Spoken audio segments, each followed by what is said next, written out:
Hi tears, என்னோட வீடியோவை ரெகுலராக பார்க்குறீங்க அப்படின்னா கண்டிப்பாக என்னோட ஹேர் க்ரோத் வந்து உங்களுக்கு நல்லாவே விசிபிளாக தெரிஞ்சிருக்கும். ஸ்டார்டிங்கில் ரொம்ப ஷார்ட்டாக தான் இருந்துச்சு. ஸோ இப்போ வந்து நல்லாவே ஹேர் க்ரோத் ஆகிருக்கு. அதே மாதிரி ஃப்ரண்ட்லலாம் நிறைய நியூ ஹேர்ஸ் வந்து க்ரோ ஆகிருக்கு. இங்கே பாருங்கள். இதுக்கு எல்லாத்துக்குமே காரணம் நம்மளோட வினீஸ் நேச்சர்ஸ் ஹெர்பல் ஹேர் ஆயில், நம்மளோட ஹேர் பேக், அப்புறம் நியூட்ரிசின் மக்கானா பவுடர். டெய்லியுமே நான் நியூட்ரிசின் மக்கானா பவுடர் எடுத்துப்பேன். அதே மாதிரி ஹேர் ஆயில், ஹேர் பேக் வந்து இப்போ போடுறதுக்கு டைம் இல்லை. அதனால் வீக்லி ஒன்ஸ் இல்லைனா 2 வீக்ஸ் ஒன்ஸ் அந்த மாதிரி தான் போடுறேன். பட் இப்போ நல்லாவே வெயில் காலம் ஸ்டார்ட் ஆகிடுச்சு.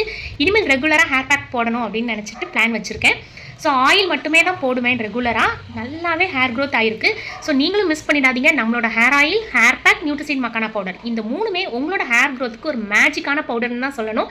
ஸோ கண்டிப்பாக யூஸ் பண்ணுங்கள். வெயில் காலம் ஸ்டார்ட் ஆகிட்டு நம்மளோட ஹேர் பேக் யூஸ் பண்ண மறந்துடாதீங்க. ரிசல்ட் வந்து இன்னும் கூட ரொம்பவே ஃபாஸ்ட்டாக இருக்கும். நல்லா பிளாக்காக நல்லா லென்த்தியாக ஹேர் க்ரோத் ஆகணும் அப்படின்னா கண்டிப்பாக நான் சொன்ன இந்த 3 பவுடரையுமே ட்ரை பண்ணுங்கள்.